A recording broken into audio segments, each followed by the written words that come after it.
asked what other forms of ID might be acceptable. I think that's just a way of confirming the identity. So let me get back on you on what other documents they may accept. Okay, thank you. Uh-huh.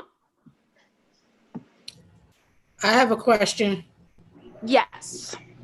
My question is, I'm Bernice Black now, ANC Commissioner for 5D04. I would like to know what vaccine are y'all using for the senior citizens? Because it's around about 4 of them. Absolutely. Thank you so much for that question. So right now, DC is using the Pfizer and the Moderna vaccine. And both of those vaccines, it will take 2 doses for you to get the full effect, if that makes sense. Yeah, that makes sense because I just took mines on the weekend and my job uses the Moderna. That's why I was asking. Yes, understood. Yep. So for right now, it's just the Pfizer and the Moderna. Again, we do recognize, and you make a good point that there are other vaccines that are becoming available, but as of right now, we've only confirmed Pfizer and Moderna for handing out to people. Okay, thank you. Uh-huh. Okay, any other questions? All right, I'm not seeing any. So thank you so much for your update from the mayor's office, Ms. Butler. Really appreciate your time. And if you could please just leave your contact information in the chat. Okay, I do see one question from Desiree Williams in the Q&A. Are there any other marketing sessions for seniors who may not be able to log on to this meeting via flyers or grocery stores door to door? So I think that's more of a question for the commission about the meeting. And yes, each commissioner, and this is part of the transition, goes about it in a different way. I personally post signs on a lamppost throughout the neighborhood, and other commissioners, might do flyers or find other ways of trying to reach out to neighbors in their community. Okay. All right. Thanks so much. Silas Grant, Mr. Grant from the Ward 5 Council Member's Office. Evening, everyone. Happy New Year. Congrats to all of the new commissioners that were sworn in on January 2nd, and congrats to the officers who were elected tonight to your respective positions for 5D as elected officers within the ANC. I hope everyone had a great break and were able to spend, quality time with family and friends during the year end. And I guess we're back to business as usual now here in January. As you all know, the council member for Ward 5 is the chair of the Committee on Business and Economic Development. So I want to spend a few moments just highlighting some of the things that are happening in agencies that report to his committee. On January 14th, 2021, this week at 11 a.m., there will be a info session for free technical assistance in DC for small businesses. This is being hosted by DC's Small Business Development Center, as well as DSLBD, the Department of Small and Local Business Development. I'm going to put the link to the Eventbrite in the chat for those who may own a small business, work for one, or know someone involved in small business. This is an opportunity for business owners and those that work for small business to be able to get assistance in terms of being able to operate in DC, working with the government, getting more information around how they can get technical support for the efforts that they're doing. As of Council Session 24, Events DC is now under the purview of the Council Members Committee on Business and Economic Development. Events DC also has a community grants program that is taking place in fiscal year 2021. They are in the second round of applications for these community grants. In the first quarter of fiscal year 2021, they granted awards to organizations, and now they're in the second cycle for the second quarter of fiscal year 2021. The targeted group is nonprofit organizations that are dedicated to providing services and cultural arts opportunities for youth in the District of Columbia. So if you know any organizations that are youth oriented in their nature, I'll also put the link for that community grants opportunity in the chat from Events DC. And they go into more detail around criteria and what's expected of the organizations as far as reporting and that sort of thing. The last piece I want to report out, as you all may know, the council member spearheaded the legislative effort to secure $100 million in an investment in businesses and the workers that are affected by COVID-19. The mayor has now found the $100 million and it is being called the Bridge Fund. And the Bridge Fund is broken up into 4 sections. The first of those sections is the entertainment bridge. The second is the retail bridge. The third is the restaurant bridge. And the fourth is the hotel bridge. Of those 4 wings of the Bridge Fund, all but the hotel bridge are still open for applications. The hotel bridge is actually closed, but there's still several millions of dollars available for folks in the entertainment space, folks in the retail space, and folks in the restaurant space. The idea here is obviously, we all know COVID-19 has really significantly impacted individuals as well as businesses in those spaces. And so I'll put the link in the chat for that as well, for us all as community leaders to be able to push those in the business sector that live among us to be able to apply, as well as individual workers in that space. And so again, Events DC, the Deputy Mayor for Planning and Economic Development, as well as DSLBD, are all agencies that report under the Committee on Business and Economic Development. And I just want to provide those updates. And I know I've said this before, but I think it's worth saying again. In generations past, when we think about the business committee, we often think about big business. But the council member is really, really committed to making sure that small business opportunities are in place. Everyday people that live among us that own businesses are working hard, putting everything on the line to be able to uphold retail or whatever it may be. We want to make sure that we're supporting those folks, the everyday business owners and folks that work for small business in our ward and around the city.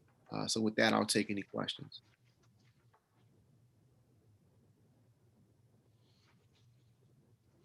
Just a reminder for folks that you can ask Mr. Grant questions by typing a question in the Q&A box, or you can use the raise your hand feature and Samantha will allow you to speak so that you can ask your question verbally. I don't see any hands raised. Okay. All right, I'm putting the links in now in the chat for the panelists and attendees. And I will also put my contact information in the chat as well for those that have any sort of concerns. Hey, Silas, this is Latoya. I'm sorry. I have a quick question. I'm sorry. I didn't see the raise hand feature at the bottom. How are they going to distribute this money? Will it be evenly distributed through the small businesses in Ward 5, or there's a certain amount of dollar amount that you have to apply for your Pacific small business in order to get this money? Right. So of that 100 million, it's not evenly distributed 25, 25, 25, and 25. I don't have all the numbers offhand, but I can say I know at least in the entertainment bridge, that one is specifically 29.5 million. So it's broken up a bit among the 4 bridges. Even to drill down even more, I I'm not certain that there'll be a standard amount for each business. So I think it varies to some degree with respect to the applications that folks are putting in. So I don't have the exact dollar amounts, but it's my understanding that there will be somewhat of a variance based on applications. Okay, thank you. You're welcome. Okay. All right. Thanks so much, Mr. Grant. I appreciate your time. You're welcome. Enjoy. Thank you. So let's go ahead and move forward to some of the voting items that we have on our agenda tonight. We're a little bit ahead of schedule, which is a new thing for us as a commission. So I'm excited. On the consent calendar, you know, new year, new us. We have only one item on tonight's consent calendar, and that is a resolution for resident-only parking on the 1700 block of Lang Place. Commissioner Moore has made this proposal because they currently have residential permit parking, but unfortunately that hasn't been enough to address the challenges that they're facing. And so resident-only parking is a more stringent version of that, which I think can sometimes, especially if there are multiple blocks designated for residents, you know, help with some of the enforcement issues we're seeing. Anyone object to having that item on the consent calendar? Okay. Do we want to, I move that we approve the consent calendar as listed, and all, in this case, one of the items on that calendar be approved by the commission. Any objections? Okay. Can I get a second? A second. All right. All in favor of approving the consent calendar, say aye. Aye. All opposed? Any abstentions? Okay, so the consent calendar is approved 7-0-0. Thanks.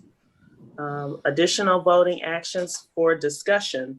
We do have a letter from Commissioner Elmore, not S. Moore, in 5D03 with a request that a speed camera be installed on 17th Street.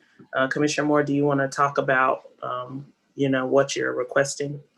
Absolutely. For the commissioners and the attendees that's on the bridge, we've had almost 10 non-fatal accidents since March of 2020 in that stretch of area from on 17th Street from L Street to M Street. So it's about 4 blocks where they take that hill and they just move pretty fast. So I wanted to initiate with the help of other constituents in our neighborhood to get some speed reduction cameras. And because at this point, it's a matter of life and death. Of course, there's not been any fatalities at this point, but we don't want it to get there. We want to be proactive versus reactive. So I appreciate all you guys' help on this to getting this approved and getting DDOT to install those cameras ASAP. Okay. Do you want to move for us to support that letter as written? Yes, please. Okay. Can Commissioner Moore get a second on her motion? A second. Okay. All in favor? Aye. Any opposed? Any abstentions? All right. 7-0-0. That resolution passes for a letter in support of the speed camera at 17th Street. Next up, we have from Commissioner Hoffman a BZA case 20359. Commissioner Hoffman, do you want to explain, or do you want to have anyone promoted to a presenter so that they can share the details here? Let me know. Yeah, so I have here a letter addressed from the ANC and from myself for a postponement of the hearing for BZA number 2359. Basically, there is some dispute amongst abutting neighbors and several party status individuals that clear communication has not happened for this project. So basically the letter is just a postponement of that hearing, just so that the neighbors are able to feel comfortable with the proposal and any other things that they would like to have addressed can be addressed before the BZA is finalized.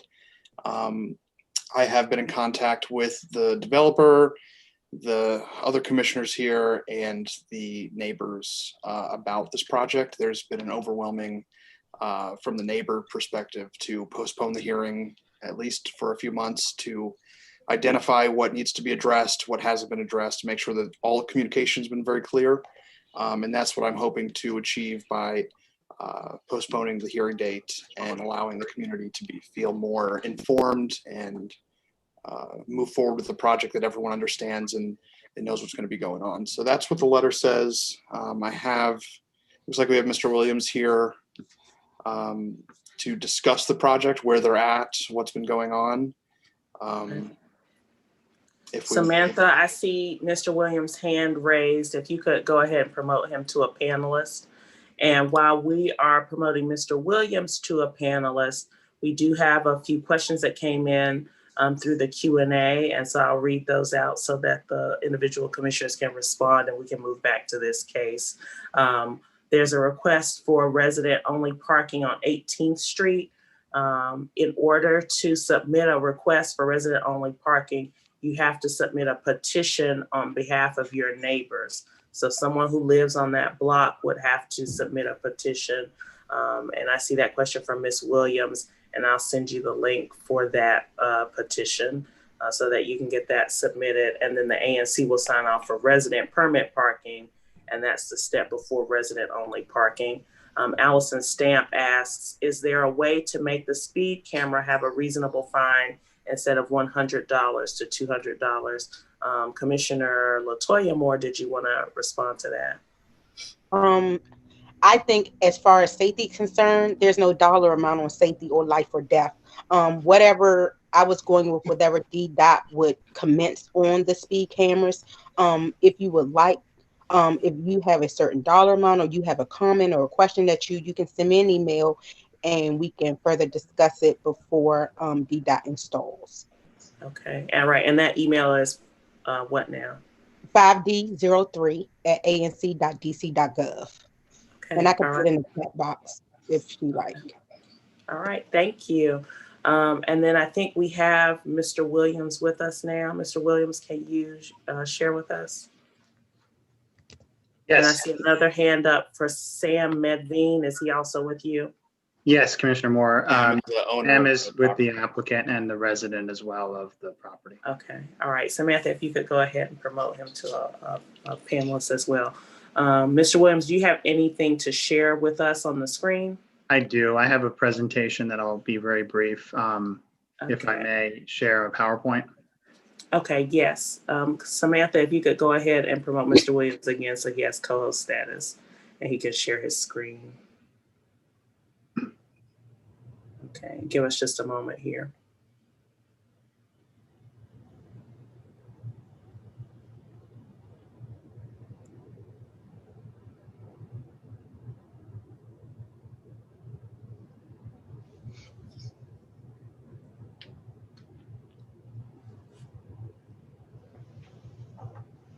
Can you share now? I think it yes. Yes. Okay. All right, go ahead.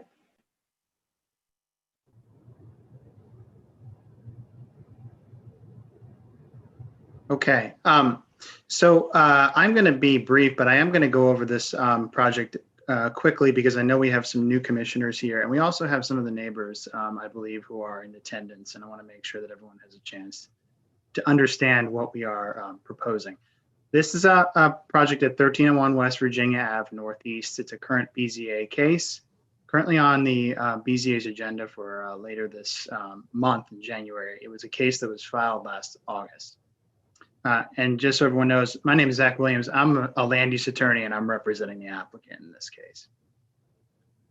Here's quickly just to orient everyone where we are. This is the corner of West Virginia Ave and Neal Street Northeast, across from Gallaudet University. As you can see, it's a corner lot and a good bit larger than the other lots on this block. This survey gives you a better sense for how large the lot is. It's just shy of 3,600 square feet land area. So it's a quite large lot. especially for this area of the neighborhood. This is the current house on the property. As you can see, a very sizable portion of the property is not occupied by any structure at all right now. Most of that green area there is the private property, part of the private property as well. This is the rear of the property, looking at the property from the alley. The relief that we're requesting at this time is fairly simple. It's simply a conversion to allow 3 units. In the RF1 zone, which is the zone that we're in here, 2 units are allowed by right. So essentially the only relief we are asking for is to add a 3rd unit, which is permitted with a special exception from the BZA. The building addition that I'll talk a little bit more about in a few minutes here is completely by right. In other words, it can be built without BZA relief. And we have made changes to ensure that we are no longer asking for additional relief on the actual building envelope, which I'll get into in a minute here. We've actually been talking with the ANC, the former ANC commissioners, as well as the community for a couple of months now. And just so everyone understands kind of the timeline here, we met with the Zoning and Development Committee on November 9th, 2020. We then presented to the full ANC in December 8th at the full meeting. After receiving feedback from those meetings and from the community, we went back to the drawing board and basically redid our plan and redid our project. We worked over the holidays to try to stay on schedule. We think we ended up with a project that is better than when we started out, and hopefully, we hope, can gain your support as well as the community's support. We then presented those modified plans in draft form at the ANC Zoning and Development Committee in December 17th, 2020. And as I said, over the holidays, we finalized those plans and we submitted them to the BZA. We formerly were seeking quite a bit more relief. We were seeking a variance to establish 5 dwelling units instead of 3. We were seeking to do a rear addition beyond the 10 feet by right maximum of the adjoining structure. That was going to be about 12.5 feet. In addition, we've withdrawn that relief. We're now at the 10 foot, which is allowed in the RF1 zone. We're seeking relief to put a penthouse on the roof. There were some concerns about shadow studies and how that might impact the neighbors. So we took that out. We're no longer building that. We're no longer seeking any relief for the roof. As I said, at this time, it's only a special exception to allow an extra dwelling unit. That's really all this is about, this case. In addition to that, we also made changes to the architectural design. This was in direct response to some comments we heard at the ANC meeting in December. In addition to the design itself, which I'll show you in a minute, we reduced the parapet height, again, to address some of those shadow concerns. And just so everyone is aware, this property is so large it is actually able to provide 2 parking spaces, which we think will help to mitigate the 3rd unit. 2 parking spaces on the site, on the property, I should say. This was our original plan, the plan that we came forward with in November and early December. This was what we were proposing to build you can see this from West Virginia Ave. That's a sort of a bird's eye view of the original plan. You can see the penthouse there on the top of the building that we were seeking relief for, no longer seeking that relief. You can also see there's this shaded portion in the rear of this building that's sort of shaded blue. That was this additional relief for an extra 2.5 feet. We've now removed that and we're no longer going back beyond the 10-foot extension that's allowed in RF1. Those were changes we made directly in response to concerns we heard from the community and at the meetings that we attended over the last few months.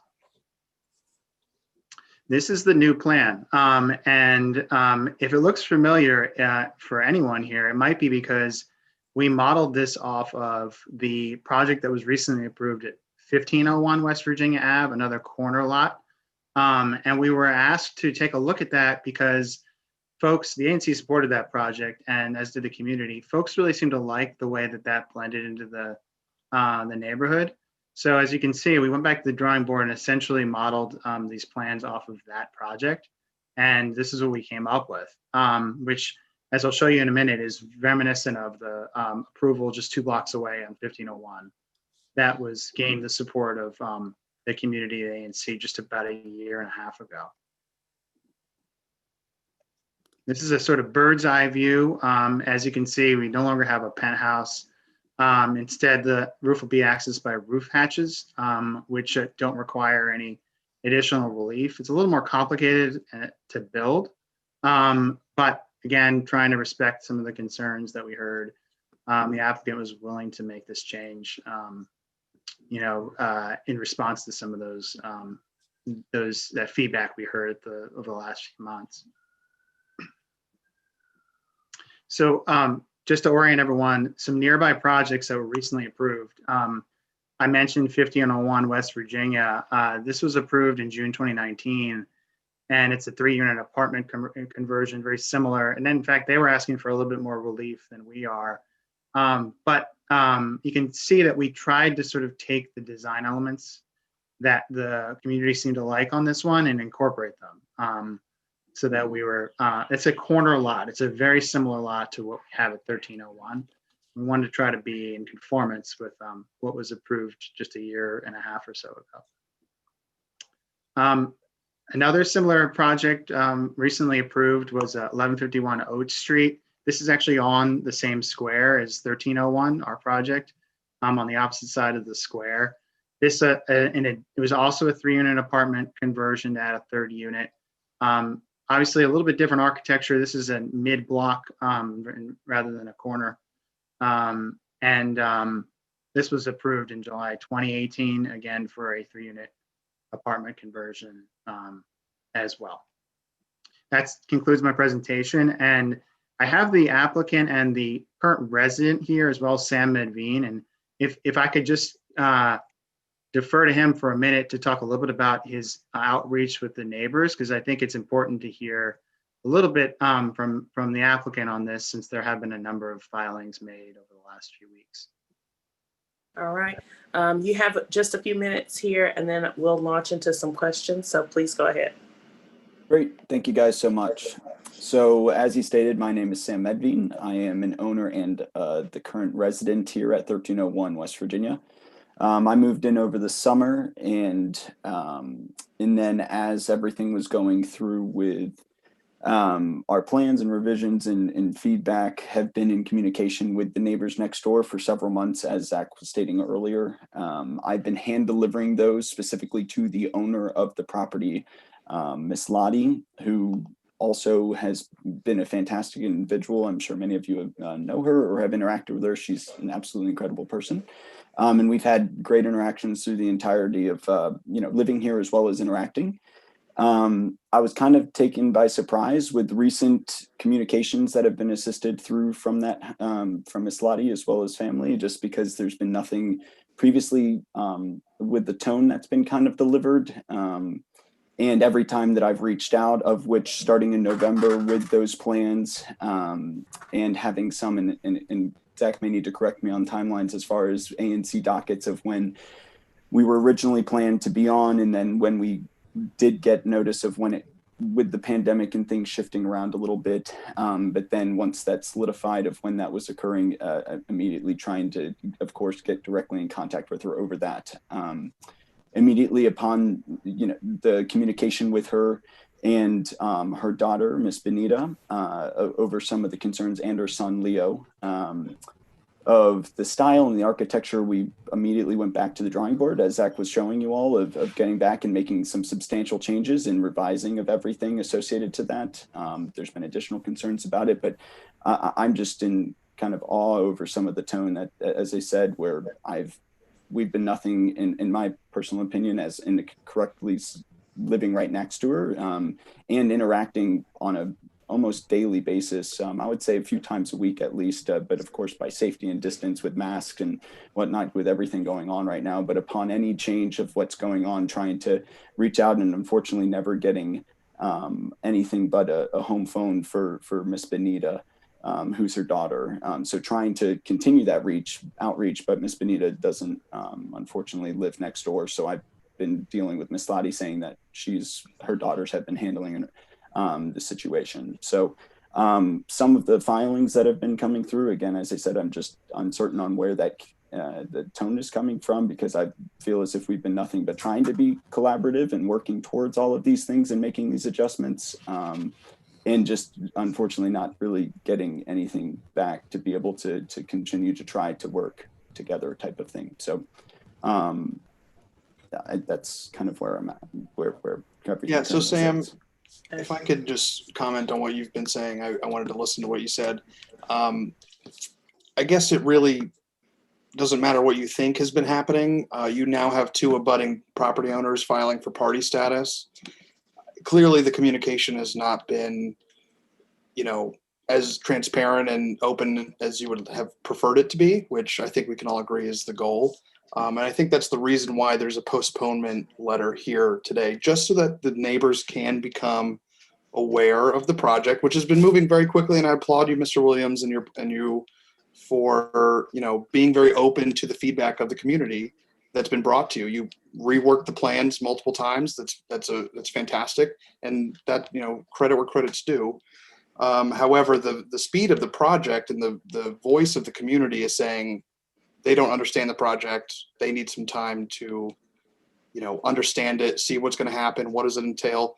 Yes, you've come down to only really one BZA requirement, and that's a much easier pill to swallow. But I think that there's a pretty clear consensus. I know Ms. Durbin and Benita are in the meeting right now, and I think they both have made overtures that a postponement for at least a few months would be beneficial for the community to understand the project better. And I think that's, you know, the purpose. I also hand delivered to the other party status applicant as well with my personal information several months ago as well, originally when everything came through, asking for any questions and being able to reach out type of thing as well. And this, So as at I this said, was point, several months ago. Okay, so at this point, just so we can stay on schedule, I just have really one question here, which is, do you object to the delay? Yeah. I mean, at this point, you're objecting to the delay? So there's a couple things going on here. First, there's been a party status request motion to, I would say indefinitely delay the BZA hearing. I say indefinite because there's been no, essentially what's been represented is until a vaccine is made available to these neighbors, the BZA shouldn't hold a hearing. We respect that concern, but we oppose the motion because these hearings are virtual. And they've been virtual for some months now, and we think that the public can safely participate. So we do object to that motion. As far as the motion to postpone the ANC's consideration of the case, we're hopeful to be on the agenda for February for a vote. I've talked to Mr. Hoffman a little bit about this, and I know he's still getting up to speed as a new commissioner, but you know, the BZA is going to make the decision that it makes. We want to make sure we have the ANC's support for our project. We would like to be on the agenda for a vote in February, and then whatever the BZA does, whether they decide to have a hearing postponed until February or some later time, obviously we're going to push for February shortly after that ANC vote. That's up to the BZA and staff, but we would ask that the ANC consider our application for a vote at the next meeting. Okay. So if we requested from the BZA a 30-day delay, is that something indefinite? I agree that's challenging to support, but 30-day, is there any objection from you all on a 30-day delay? We would agree to a deferral actually until February if we were able to get on the ANC's agenda that month for a vote. We would just go ahead and agree to it because we're not going to take this forward in January without a vote from the ANC. Yeah. Okay. All right. Commissioner Hoffman, do you have anything to add there? Do your constituents oppose a 30-day delay? I've been in contact with Benita and her sisters. I made it clear to them that an indefinite delay would be something that would be impossible to uphold, but a delay nonetheless would be something that the ANC would support. I have not been in contact with Ms. Durbin, who recently requested party status, but seeing as that has gone through, I think there's now time with a day delay to bring everybody up to speed. Okay, and then I think we almost have enough information to make a decision here. One last question I see in the chat box, and if you guys could please put your questions in the Q&A instead of the chat, because it makes it easier to keep up with.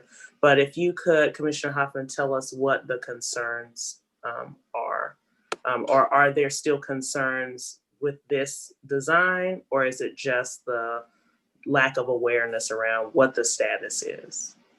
I think there's a little all the above.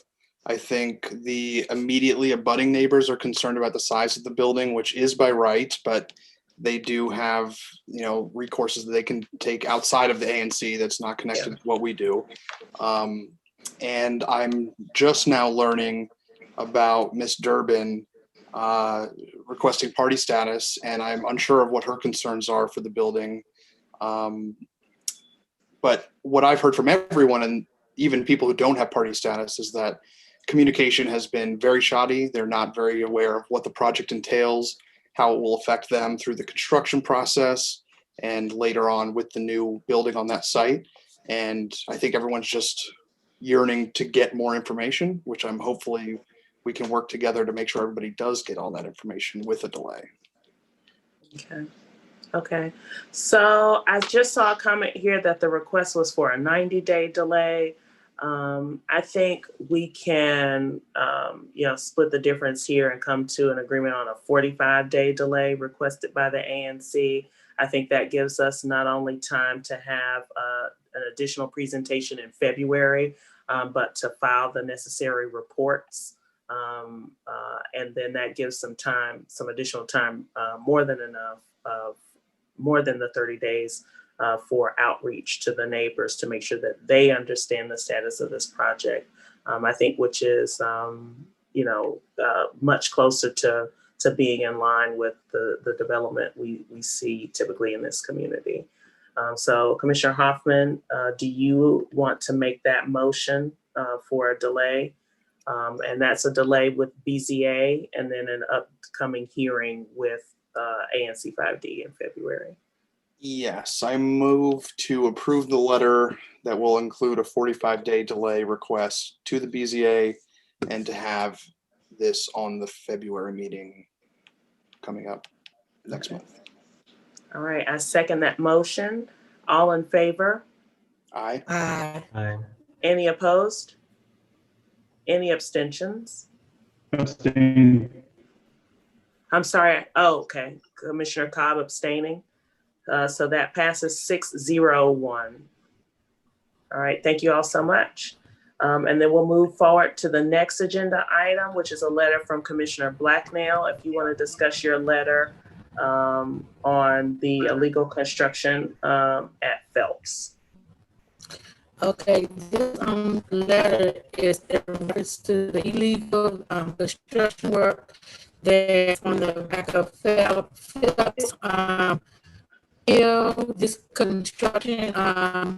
Commissioner Blacknell, would you mind, because of signal issues, would you mind just Polly turning off the video? Maybe that way we can hear you clearly. Okay, a minute. Thank you. All right, and while we give Commissioner Blacknell just a moment here.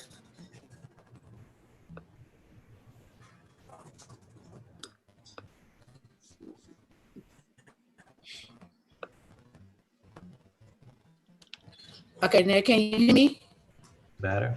It's a little bit okay. This letter is in reference to the illegal construction work that's been done in the back of Phelps field. The community was improperly notified, and the construction workers that are working, the developers, claim that that's not a residential area, which it is. It's a senior citizen area, and DCRA has gave them permission to work from 7 in the morning to 11 o'clock at night. They also did not come out and talk to the community in the Langston area. So a letter was written to oppose of them working from 7 to 11. Okay, so the extension of the hours. Yes, it says stitching of the hours in the well, it should be in the improper notification of the community, especially the senior citizens in that area. Okay, all right, thank you. So I gave the letter a read, and I think that I support the a modified version of the letter,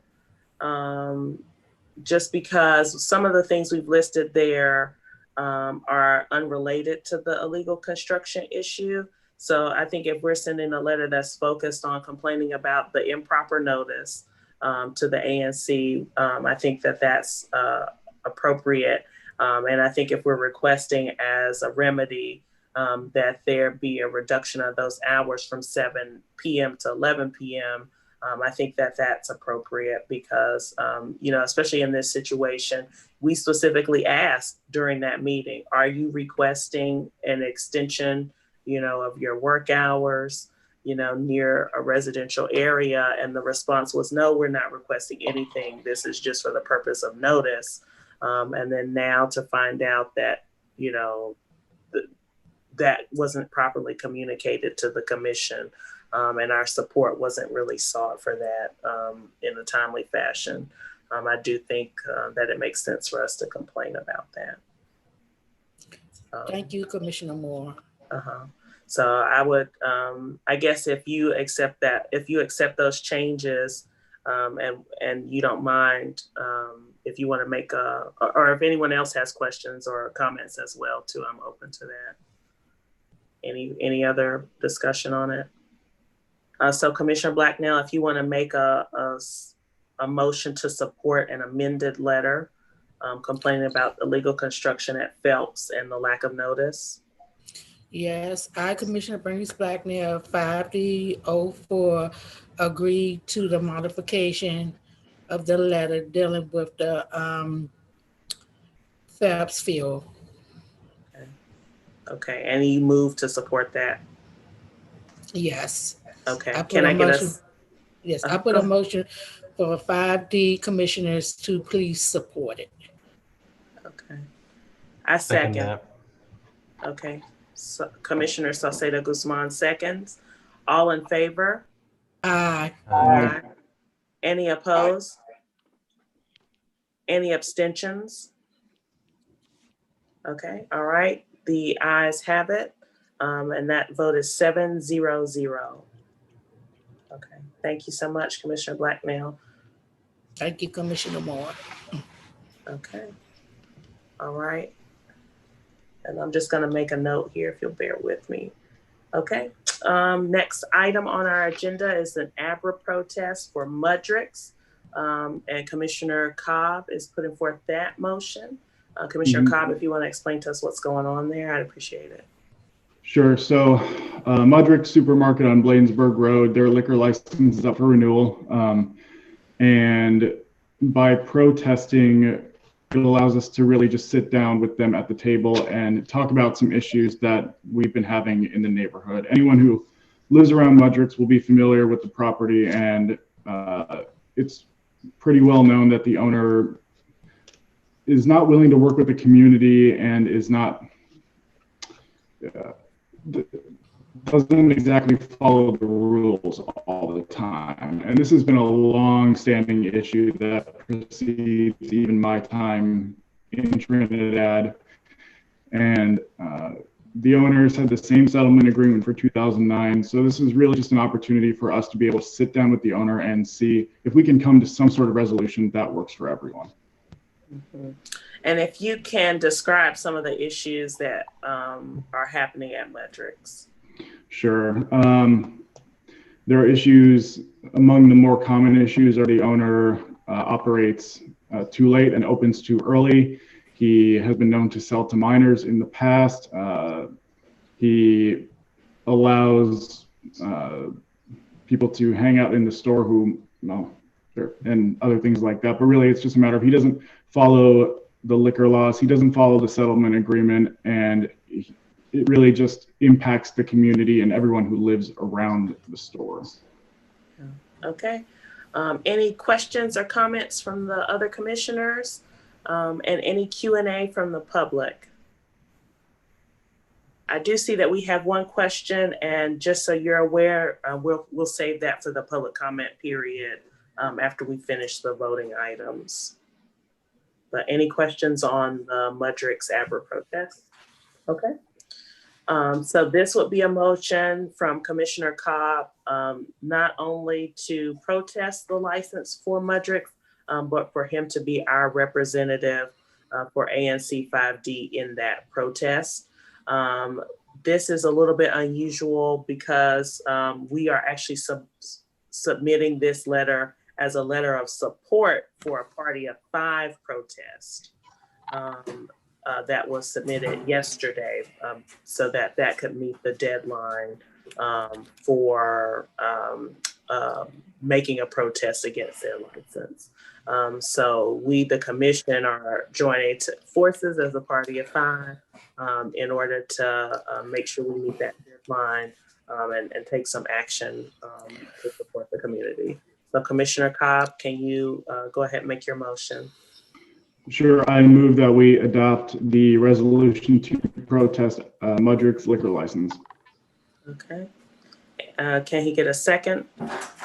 Second. I couldn't see who that was. Latoya Moore. Okay, Commissioner Latoya Moore seconds. All in favor? Aye. Aye. All opposed? Any abstentions? All right, that passes 7-0-0 to protest the Mudrick's liquor license. And then we do have a question really quickly. What is the address of Mudrick's, if you can think of it off the top of your head? Oh, I don't know the address itself, but it's at the corner of Bladensburg and Levis. Yeah. 1064 Bladensburg Road. That's it. Thank you. Mm-hmm. Right. And just to clarify, they've been aware of this meeting. Yes, thank you for sharing that. So the next item on our agenda from Commissioner Salcedo Guzman is BZA case 20282, and I think that's at 1638 Trinidad Avenue Northeast. So Commissioner, if you want to share with us the details. This was a case that where the neighbors were having issues with the developers, but they have all come to agreement. They have all are moving forward very smoothly, and would love for this to be voted on and have the ANC in favor of this project. Okay. All right. And do we have the developer here tonight to give a brief reminder about what the project is? If we don't, that's fine. I was looking in the attendees. I didn't see them. Okay. I know the original dispute was regarding, I believe, okay. the windows. I think I see Emily Bacher just raised her hand. Okay. So Samantha, if we could promote her to a panelist and then a co-host in case she wants to share her screen. I see a few hands going up here from that case. So we'll just give a moment here and we'll go ahead and continue to promote people. And we'll give you all, let's try to keep it at right around 5 minutes to share with us what's been going on with this case. All right, and I also see Michael Cross. Okay. Perfect. And just let me know whenever you're ready. I'm ready to talk about the project real quick. I will, let me pull it. Sorry, my apologies. Let me pull it up some drawings so I can show you guys what the agreed upon, or what the plan was that the neighbor agreed upon. Okay. And then I'm assuming Michael Cross doesn't need to share his screen. No, he does not. I can go ahead and do it, and then if there's anything else, any other questions I can't answer, then we can have him jump in. Okay.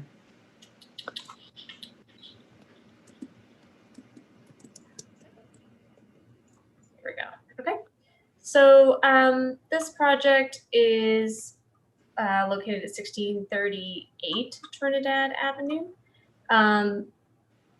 And we've been working with ANC on this for a few months now.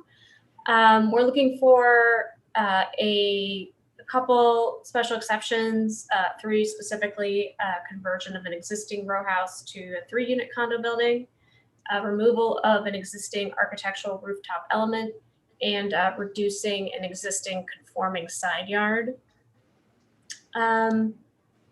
This is the property currently is the brown half of this duplex. And our original proposal had been to expand this all the way to the property line, as well as adding a story above and the permitted 10-foot addition to the rear. After working with the neighbor, the adjacent neighbor, we've made several changes specific to his requests.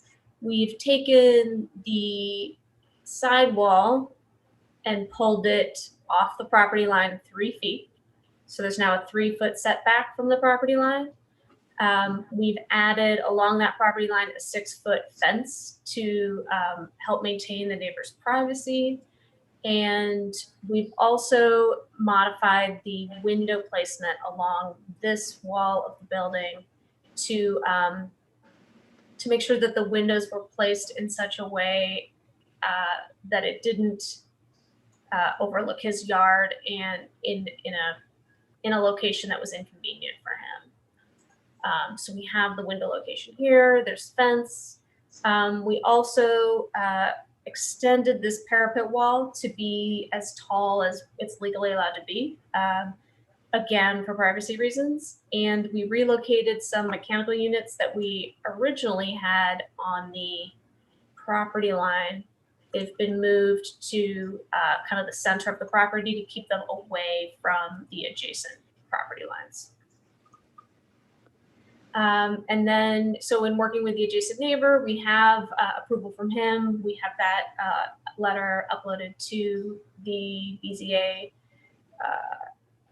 website, as well as a letter from previous Commissioner Shropshire about confirming that and just confirming that the neighbor now supports the project. Okay. All right. Thank you so much. All right, Commissioner Salceda Guzman, do you want to go ahead and put your motion forward? Yes, I motion that we move forward and vote on this. Okay. All right. Can we get a second for supporting BZA case 20282? Second. Okay. All in favor? Aye. Any opposed? Any abstentions? All right, that passes. Thank you for reminding me. That passes 6-0-1. And Commissioner Cobb, do you want to share? We all know why you're in a position of having to abstain on the case, but if you want to share anything at the public meeting, you're welcome to comment on your abstention. Sure, I might as well do that now. After I decided to run for ANC and while I was deep in the campaign, I began a job with the U.S. Department of Housing and Urban Development. And I'm really excited about the work that I get to do there, and I feel really good about it. But it does mean that under federal ethics rules, I'm conflicted out of involving myself in any decisions that the commission takes concerning planning, land use, or zoning. So I'm still able to help out with things like illegal construction or permitting, things like that. But as far as actual the design and getting cases through the BZA or before the zoning commission, I'm conflicted out of that. Okay. All right. Thanks for sharing. All right. So that is it for all of our voting actions tonight. We do have 2 requested presentations, and we're still ahead of schedule. So we'll have a planned unit development update about the PUD at 1701 H Street Northeast. And I think we have Michael Perrine with us tonight if he's able to share his update with us.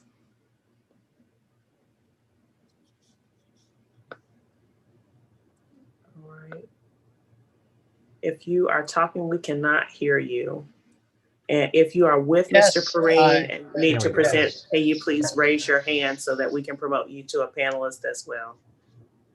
Virtual hand or literal? Virtual hand, virtual hand. Where is the virtual hand in Zoom? So we can hear you. We can see you just fine. If All right. there's anyone else with you who needs to present, there's a raise hand button.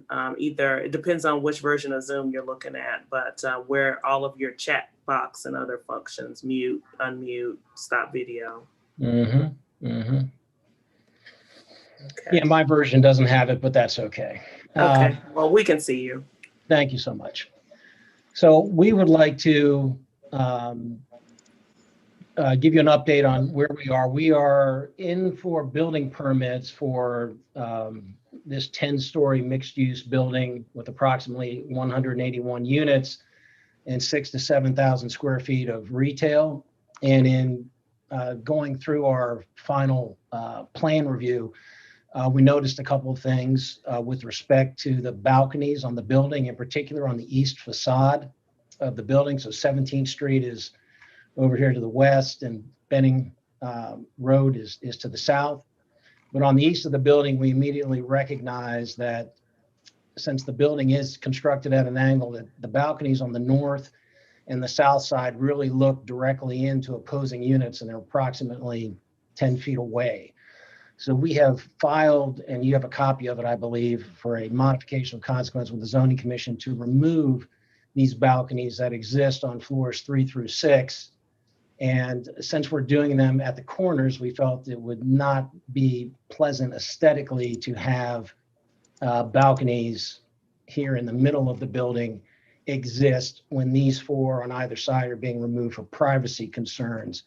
And I think the Office of Planning has agreed with us on that aesthetic decision. And this is what the PUD elevation is with these balconies that we're discussing that we just looked at in plan view.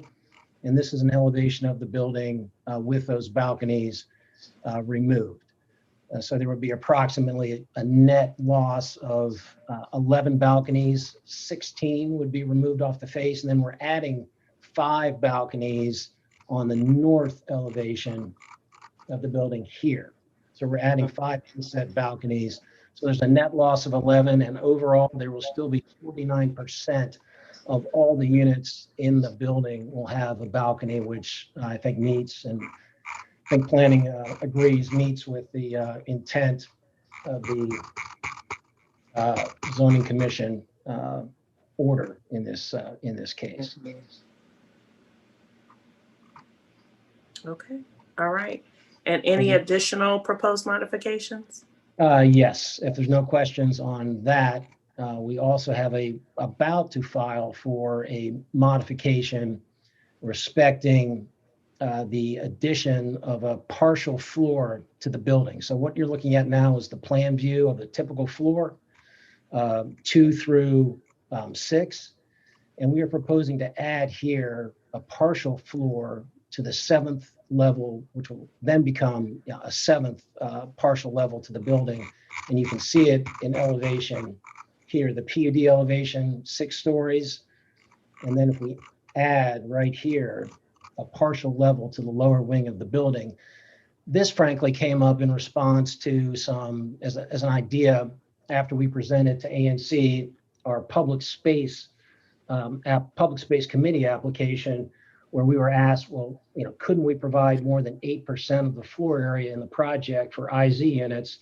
And that's when we realized that the height of this building is at the lower level is nowhere near the maximum height that's allowed under the Zoning Commission order, and that we had a small amount of AGFA, or gross floor area, allowable gross floor area, that wasn't being used.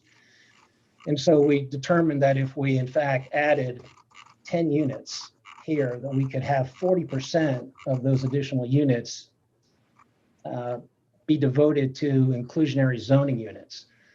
And we ran that math by the staff, the Office of Planning staff, and they felt that if we, in fact, not only offered 40% of those units as IZ units, but made all of them offered and reserved for families earning no more than 50% of the average median income, that they would wholeheartedly support that. So in fact, that's what we are planning to propose as a modification of consequence.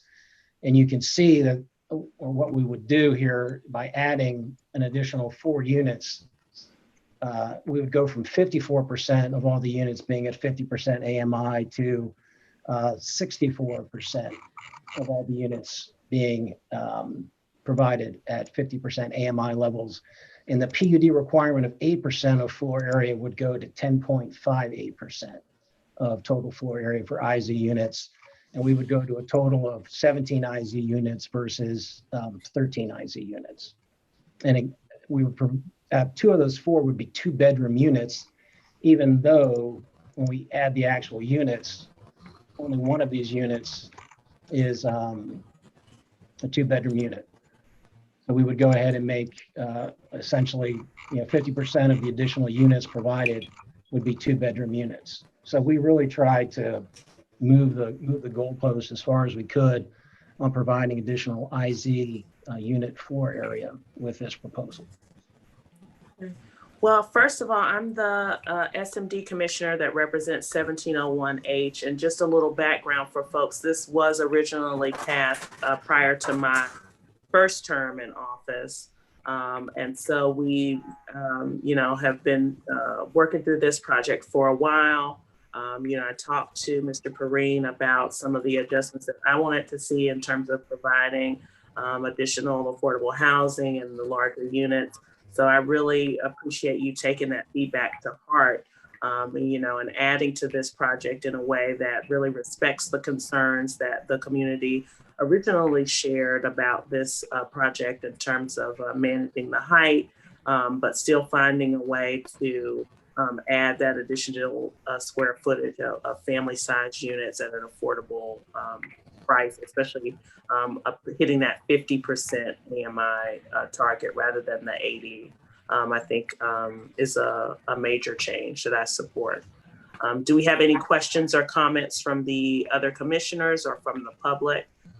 Just a reminder that for the public, if you could type your question into the Q&A box or use the raise hand feature on your Zoom app to raise your hand, you can ask a question either way. All right, Commissioner. Sidell, this is Latoya Moore. What about parking, on-site parking? Will there be any? Yes, we'll have approximately 48 parking spaces and a 1 level below grade garage. And with the proximity to the trolley, the 8th Street streetcar, we think that will be more than adequate for the project. And we're not proposing to add any additional parking spaces with these 10 units. Mm-hmm. And that was part of the originally approved planned unit development. Mr. Perrine, this is Commissioner Hoffman, 5D06 across in Trinidad. I think maybe I owe you an apology. I was a bit aggressive in a former session meeting about this project and was very aggressive on the affordable housing unit totals that you guys were using. And I'm very, very excited to see that you were able to find more units in this project. That's fantastic. I really applaud you and your efforts.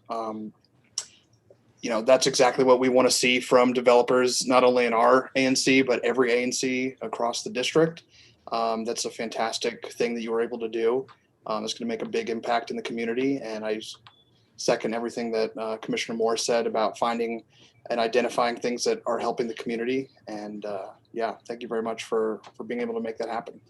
And thank you for your input. If you hadn't provided the input, we frankly wouldn't have thought of it. So, and we did step into it. We weren't the original developer. And so we stepped into their shoes, and your input, really made this possible. So we're glad we were able to provide a win-win here for everybody. Good. All right. So I think at this point, what we'll do, I don't see any questions from the public here, is that we'll go ahead and schedule this. And this is not the planned unit development that we would be looking at because that's already been approved. What we would be looking at are the modifications to increase the affordable housing on site and to change the position of several of the balconies and eliminate some.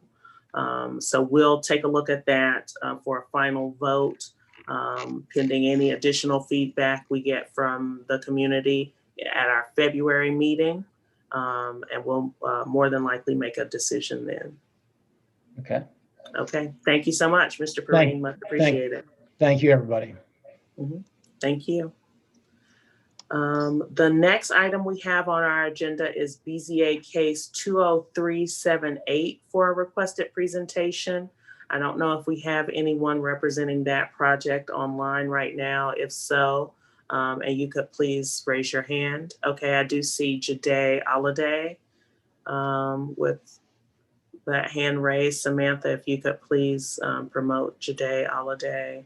I don't see any other hands raised. Okay, and then if you could make our presenter a co-host so that they can present and share screen if needed, Samantha. I can present All right. now. Okay, all right, and just let me know when you're ready to present. I believe this is BZA case for those following along at home, 20378. And I believe this is at 1419 Trinidad Avenue Northeast. Yes, I need to share my screen to show some images here. Okay. Okay. Thank you, commissioners. This is a property at 1419 Trinidad that was approved for a 2-unit flat, which is under construction, actually almost completed. And the request going before the BZA is simply for the change to the canopy at the entrance of the property, which was occasioned by the fact that we now have 2 entry doors, and the old canopy got damaged during the initial construction process. And this has been submitted to the 5D07. I've had discussions with the neighbor, and the BZA case has been filed. It went through the zoning subcommittee several months ago, and there were no negative comments at the time. Okay. All right. And do we have any comments from any of the commissioners, especially the single member district commissioner?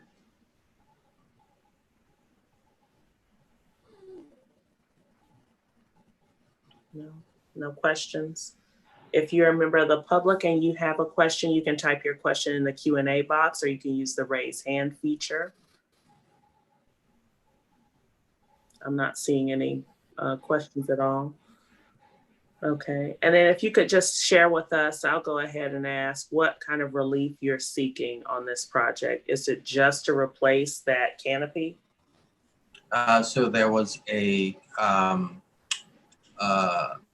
area calculation, which is required because the canopy gets a little bit wider, and there was a minor flexibility for which we had written to the zoning administrator, and he has submitted a letter in response that the extension of this canopy over the second door meets the minor flexibility authority that he has, and is in support of it. Okay. I also see it when I look up your case, and you let me know if you're modifying the case and if that's just not reflected yet. But I see the following items. I see the request to construct a porch with a roof addition and to convert an existing attached principal dwelling unit to a 3-story flat in the RF1 zone. So this will be a conversion to 3 units in addition to that request for the canopy. And then the removal or change of an architectural element on the roof. Yeah, so those are not the 3 floors. It's not 3 units, it's only 2 units. And that's what we already have building approvals for. And the architectural element on the roof is no longer being touched. That stays in place exactly as it is. However, the Office of Planning has deemed the porch cover, basically the entrance porch cover, to be an architectural element, and that's the reason why this has been included in that relief. But it's a 2 unit flat, not 3 units. Okay, it's 2 units right now, and you're requesting to stay at 2 units. You're not requesting a 3rd unit. No, we're not requesting a 3rd unit. Okay. And the front porch has already been approved as part of the architectural plans for the building permit. So it's really only the cover, the porch roof, that is being requested to go through the BZA. Okay. All right. Well, thank you. I think the application maybe needs some modification. So if you could make those updates so that they appear in the BZA case lookup ahead of the next meeting. But I think unless there's any objection from the SMD commissioner, we can go ahead and plan to have you scheduled for February. Any questions or comments from the rest of the commission? Okay. All right. Thank you so much for your presentation. Thank you.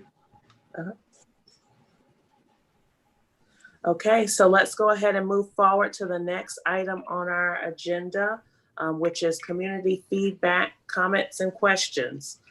So if you have items that we have not covered on the agenda that you think that we should cover, if you have questions, comments, or concerns about things that you're seeing in the community, now is your time to ask. So if you could please type your questions or comments in the Q&A box, or you can use the raise hand feature to share with us what your thoughts about the community are and how we can work together to help you find a solution. So we have our first question in the Q&A box, which is from Pud, and excuse me if I am demolishing your name, but the question is, how do we escalate rodent treatment? DPW/DCRA have closed out tickets without ongoing treatment as stated in the SLA, and they have taken over, the rats have taken over. Part of the issue is a street basin on Sims Place that is a breeding ground and DC Water will not clean it. Secondly, seems to be an issue with trash from the businesses on Mount Olivet. So any comment from the commissioner representing Sims or the businesses on Mount Olivet? Mr. Fadze, what exactly are the issues with the rodents? Being that we're in a major city, rats are everywhere here in DC. I lived behind the Denny's right here in our district, and the rats there play card games and dance in front of you. So what exactly, other than your typical, oh, it's a rat, I see rats, is there any damages being done to vehicles? Because I know sometimes they get into cars, especially during the winter. What is the major issues that we're seeing on Sims? Okay, all right, and then I'll give you a moment to type, Mr. Or Miss, I don't know. Hi, I can jump in. So it's Fadzai, and I'm Fadzai. Sorry, I'm a she, her. Apologies. But yeah, I mean, obviously rats are to be expected in a city. There has been a marked increase in the number of rats in the area in the last year, I would say. Like even from the beginning when I moved here, I think 4 years ago, there were rats, obviously, but there are rats everywhere. Like if you go outside at nighttime, like the kids are just pointing and playing with them. They're running in and out of this street basin that's right here that's been dirty for 2 or 3 years, that every time it floods or every time it rains, I have to call DC Water and say, it's gonna flood, it's gonna mess up our cars. They say they'll send somebody, nobody ever comes. So it's a number of issues in the area that are just contributing. There's also an issue in the area with illegal dumping, which also contributes to the rat problem. There's also a problem in the area with trash pickups being missed. And then there's just also an issue of street cleanings and alleyway cleanings that shouldn't be happening. So I think when you say, oh, well, everybody can deal with rats, it's like, yeah, rats are one of the many things that we're trying to deal with in this neighborhood, and it doesn't help with the other problems. And then in addition to that, my primary concern and why it's been something I've really been focused on this winter is whenever it gets cold, the rats want to come burrow into your house. And I don't know about you, but I do not want to live in a house with a rat. Mm-hmm. So that is the problem and that is the concern. Do you have any other follow-ups, I guess, on that? No. This is Commissioner LaToya Moore. We have that same adjacent issue on M Street, and they have gotten really aggressive. So when I spoke with DPW, they sent out a representative, and we had to do a petition, which I haven't gotten. I need to do a petition on the north side and the south side that controls that alley, and they will come out weekly to remedy the rat situation. Again, we all know there are going to be rats in the city, but I agree with you wholeheartedly when I say I think they've gotten pretty aggressive.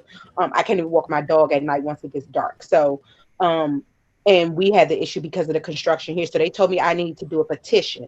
And once I do the petition, they will come out weekly to address and remedy the issues. Yeah, and I think that's what the challenge has been, as a neighborhood, I think we're pretty organized. I'm over on Sims Place, and, we've put in requests, and, when you put it in 311, it says the city will place baits if they see evidence, which they say they see the evidence of the infestation, but then it also says that they will then check it monthly until the problem is abated. But instead of doing that, they just close it out after they bait one time, which obviously that's not how rats work. Right, we see that's a norm with 311. Ms. Petzai, I live actually on Rom Street.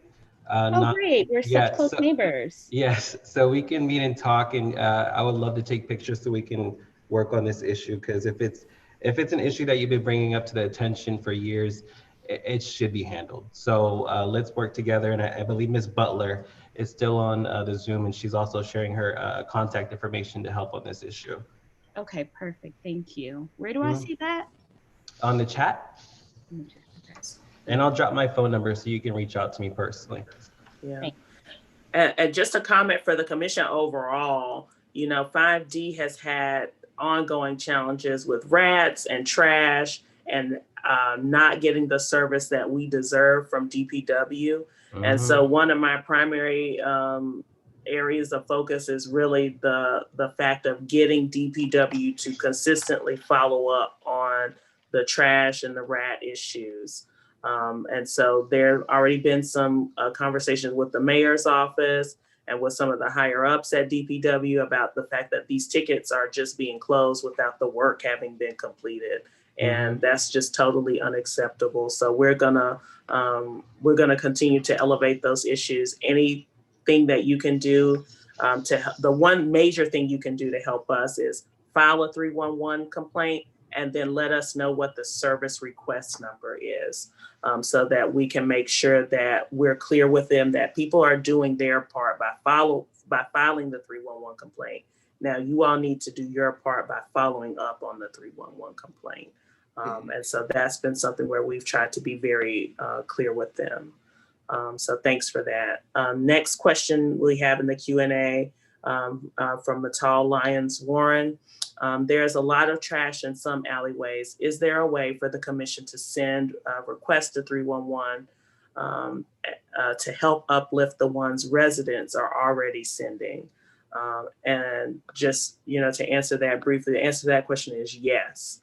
So if you can, anytime you're filing a 311 request, if you can send us an email at 5d@anc.dc.gov, then we'll be able to take that request number uplift your request in that agency to say, okay, you're claiming that this request is closed, but the work was not completed. And that's something that we're seeing too much of. Okay, yeah, and I guess I didn't know, I've only lived in the neighborhood for a little over 6 months. I'm at 1219 Queen, and the alleyway behind the houses there is much longer than some other alleyways. So I don't want to do like a trash comparison. It's a different number of houses, but there seems to be some houses that like do huge trash removal. I'm talking about like mattresses, broken furniture, and then 311 will eventually come and pick it up. And it's like the next day that house has dumped something else. And I don't know what the situation is. And so, I mean, what I would request is like, does our ANC know a history of 301 requests? And like, is there a house that could be using other supports from the city in terms of like something else going on that I just don't know about? That like, you know, obviously every time 301 or trash has to come and pick up, that's like an extra thing. So if there's a way we can be proactive, like about if there's a specific house that might need other support, I just didn't know if we had that data of like, this house always gets 301 called on it, and we can do something else to try to problem solve. Actually, the answer to that question is yes. So we can pull Ode 311 data. It can be challenging to go through that data sometimes because it can be mislabeled. So if you know specifically, hey, I've put in 311 requests on this house a number of times, or every time I put in one 311 request, I have to turn around and put in a new one. You know, that really helps for us to just kind of get right to the point, just because there's just, there's a massive amount of 311 requests. And I actually do map them out to see if we're having properties with perpetual issues a lot of times. So I do look at that. But there is a little bit of lag in the data that we have available for historic 311 requests. I think it's something like 30 days behind. And sometimes it's more than that.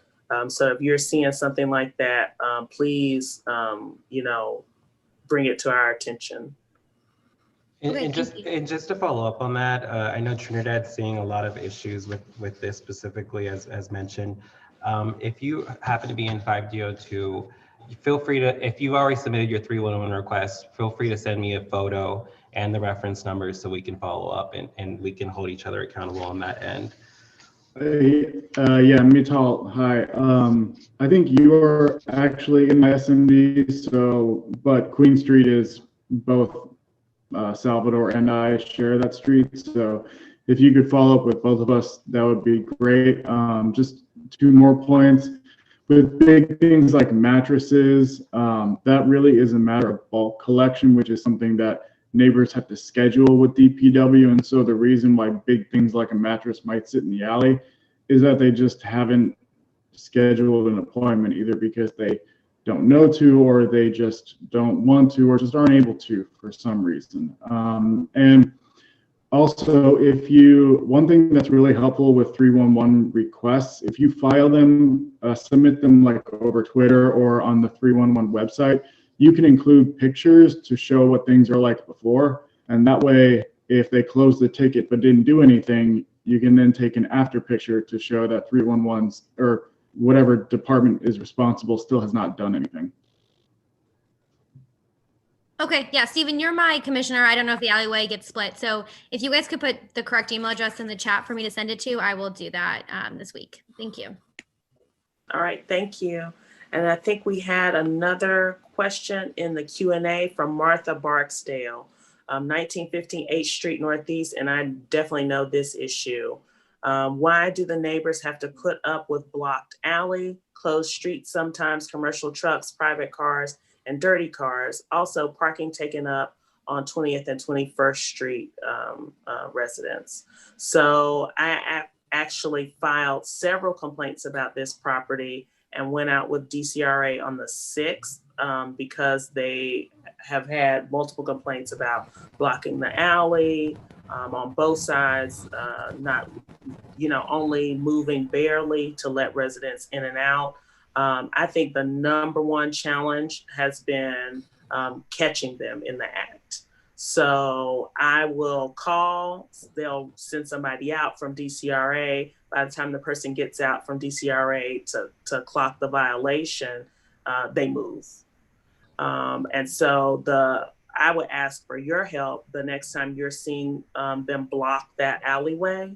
Call me, and here is my phone number. I mean, just call, text, make sure I'm getting the message, and we're gonna really try to catch them in the act of doing this, because I see it, I drive around, I see it, I call, they move, I have the distinctive plates for an ANC, so they know, and they move, and then the next thing you know, DCRA comes out, and then we're not catching them in the act.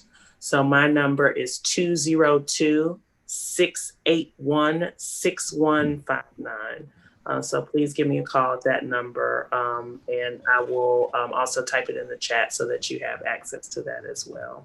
And we'll try to put them in the act so they can get a fine. Can you hear me?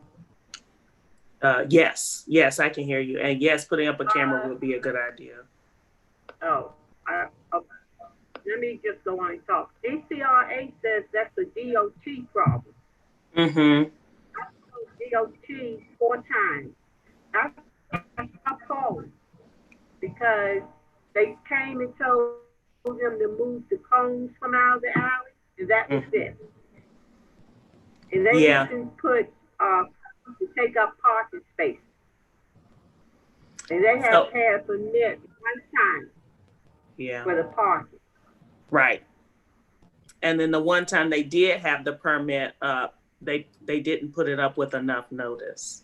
So they were supposed to give you all 72 hours, and they put it up the same day.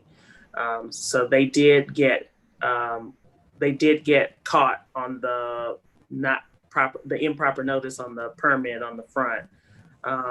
Either DCRA or DDOT could have acted. And so if you can call me directly and let me have that back and forth with them or disagreement, please do that. And we can catch them in the act, and then I can have the back and forth with them about, sometimes when they're dealing with residents, they try to do as little as possible. And, if I'm the ANC, they're a lot less likely to get away with or even try to get away with some of that. So please give me a call, and I'll type my number in the chat box too, so that you know how to get in touch with me. Okay. Just one other question. Uh-huh. So the 1900 blocks, do they get restricted parking? So the request has been made. DDOT has accepted the request, but they haven't come out to do any of the work to put up the signs yet. And that'll probably take a while. They're a little bit understaffed at the moment, but I have pushed them to expedite the request because not only is it a safety concern, not only is it just a concern in terms of convenience for the neighbors, it's a safety concern because we're trying to make sure that some of the drug activity from the parked cars on Bennett Place and some of the other blocks nearby doesn't just continue to move from street to street. So they have agreed to try to do the best they can to push up that request. Thank you. You're very welcome. Thank you. Okay, I'm not seeing any more questions in the Q&A. Do we have anyone else with a raised hand who would like to ask a question? Okay, all right, so that'll be it for us for community comments and concerns. I'm gonna leave my phone number in the chat box like we discussed. The only other item we have on the agenda before we adjourn is Commissioner Single Member District reports. So let's go ahead and start with our commissioner from 5D01. If you want to share anything with the community, please go ahead. Yes, I've been getting a few requests from some of the contractors in Union Market to work on Martin Luther King Day, the 18th, and Inauguration Day on the 20th. And through DCRA, if the permit is put in, it's going to be denied. There's no construction being done on those 2 days next week because of safety reasons, and I've let them know about the dates and what DCRA said, but and they can call 311 or they can call DCRA to find out themselves. But if you put in the permit or a request, it will be denied per Mayor Bowser. So that was something I know I had put in a request for some work to be done next week, to start next week. And I just found out today that can't happen next week. Okay. So I will inform them. I have, by the way, but there's another contractor that contacted me, and I'll inform him that there's no work per Mayor Bowser for next week. Okay. All right. Thank you. Anything from 5D02? Yes, thanks, Commissioner. Still learning more about some of the things that need to get done around in the district specifically, but knowing that we have some issues with trash and littering, myself and a group of volunteers will be cleaning up a couple of streets on Monday on MLK Day. Those streets include parts of West Virginia Avenue, 11th Place, Holbrook Terrace, Meigs Place, and Rom Street. We'll be dumping the bags of trash at the rec center's trash collection bin there. So in terms of cleaning up, we'll be cleaning up some of the litter off the streets. Those ones I've seen lately have specifically been pretty packed with trash and littering. I have seen a lot of people leave belongings from households in alleys or streets as well. So we'll be taking pictures and doing 311 reports on that. But just an FYI, if anyone's interested, feel free to reach out to me and you can help us out because it's not an easy task. This is all pending based on the safety of the area with our the First Amendment demonstrations happening lately. So as long as nothing interrupts any of the safety of our residents, we should be doing that on Monday. At the same time, I've been in contact with some of the previous members of the Trinidad Neighborhood Association. So I'm planning on doing a call to action at the last Friday of next month, which is February 26th. I'll be in contact with the other commissioners of Trinidad regarding this, but just to see if we can reestablish the TNA. Specifically, I think Trinidad is a great neighborhood and we are full of great people and we should work as a network to help us during our current situation, the pandemic that we find ourselves in. If you want more information, I'll drop the link in the chat. And hopefully in the near future, we'll be handing out some flyers and putting up some verbiage out there. I think Ms. Desiree Williams, I don't know if you live in Trinidad, but I do know it is a concern with technology right now with our older citizens not being able to access some of these meetings or the information just because of the technology issues that there might be. So as safely as we can do it, we're going to try to do it old school, flyers and word of mouth. So if anyone wants to help spread that word, feel free to contact me. And that's all I have right now for 5D02. Okay, thank you so much. 5D03. Hi guys.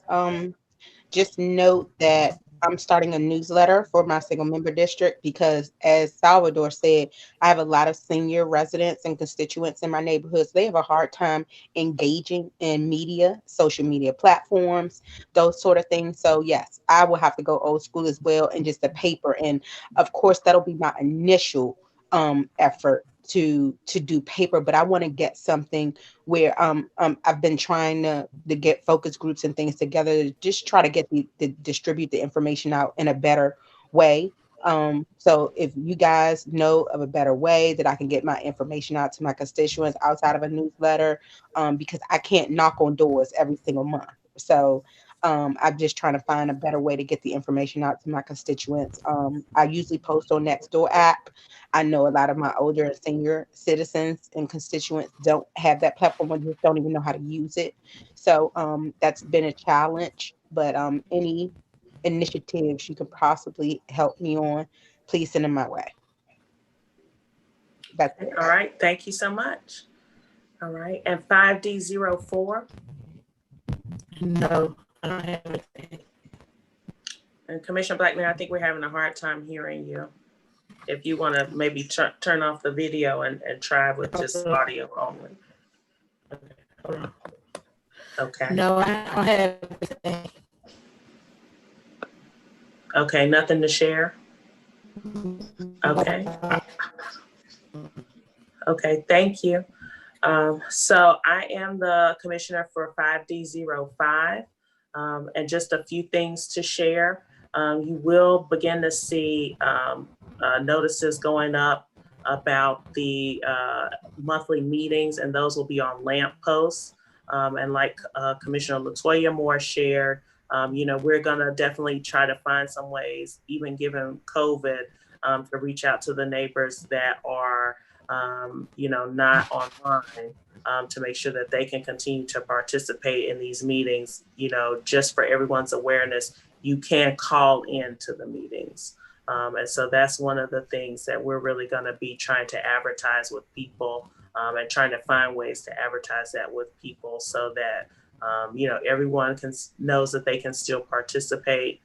We do have text messaging service that's available to us as the ANC. You know, so we're going to try to use some different tools that we do have to reach out to people, because I know even a lot of my seniors who won't text you back, they can read the text. You know, they saw it come up. And so we want to try to find ways, you know, to keep people safe, you know, not necessarily knocking on doors during a pandemic, but to make sure that the information reaches people. And I think that, in addition to some of the challenges we're facing with DPW, that's going to be a key focus for us as a commission. So I wanted to say thank you to everyone who had excellent comments to share about outreach. And then I also just wanted to thank everyone for their willingness to step up and face some new challenges on the commission. So thanks, everyone. All right, 5D06. Yeah, I don't have a ton. I have been in contact with a ton of people. Obviously, something the rest of my comrades here have not had to deal with is a inbox that's been unattended for 9 months. So I have seen, or I will see, or I have read, or I will read everyone's emails they have sent Jason. There's a ton of stuff in there. I'm trying to just get through it all, make sure everybody's been responded to or somebody else took it up throughout the process. And I've been reaching out to individuals in the neighborhoods. I'm talking with DDOT and a bunch of stuff. I'm going to get with Stephen and Salvador about a couple things in the next couple of weeks and months as we kind of work through it. Trinidad is going to be strong and united, and you know, we're just getting through it. So I don't have anything specific right now, but if you sent Jason an email within the last 3 months and it didn't get answered, I will answer it very soon. I promise you. All right, thank you. 5D07. All right, really just one little update. I've gotten a few emails from people asking questions about the old Pepco substation in the alley behind Penn Street, Trinidad Avenue, and Owen Place, which I'm very familiar with because my house backs up to, and today I got to listen to a construction crew disassemble a transformer. But anyway, the noise that's going on is that they are actually removing the transformers from the building after who knows how many years of it sitting vacant. I'm looking for someone within Pepco to contact and ask about what their plans are for the site. But it's a large company without much public information, so I'm still working on finding a point of contact, but I'll provide more updates when I do. And I just want to thank Zach again for right now spearheading the traffic calming discussions for Trinidad. I know that many of us have had bad experiences walking or driving or biking or anything really around Trinidad, especially on streets like Trinidad Avenue and especially Montello. So hopefully we can open a good dialogue with DDOT soon and really make some changes here this year. All right, thank you so much. Before we adjourn, I just wanted to address two questions I see in the Q&A. One from Allison Stamps about the 1100 block of Queen Street. I don't know who that single member district commissioner is, because it's both sides of the street if I'm recalling properly. But any suggestions on handling cars on our block that haven't moved in months? So she's got an abandoned vehicle. If you guys want to follow up with her in the chat box to get details on the location of that vehicle. Okay, and then the final comment from Josh Kramer. You can now put a Christmas tree out with the trash on trash day to have it picked up through February 5. And thanks so much for that reminder, Josh. Okay. Leaf collection until the 30th. And leaf collection until the 30th. Before we adjourn for the evening, I just wanted to, take a point of privilege as the chair and ask that, given the insurrection at the Capitol last week, if you are seeing anyone in your neighborhood who looks like they're up to no good, as part of any upcoming demonstrations, we've had some incidents, even on Benning Road, with folks who are showing up with these huge military style weapons, menacing people as they're walking down the street. If you see that going on, please call 911. We don't want to take any chances with that violence spreading. And I just want to say, I take this opportunity to thank those people who are working so hard to keep us safe during such a challenging time, and say how sorry I am for the loss of life for those people who were working to defend the Capitol. So anything that any of us can do to keep our community safe and be good citizens, I urge you to do that in the coming weeks and months. On that note, thank you so much to everyone who attended tonight's meeting. I move that we adjourn the meeting. Can I get a second? Second. All right, all in favor? Aye. Any opposed? Any abstentions? All right, with that, tonight's meeting is adjourned. Thank you so much.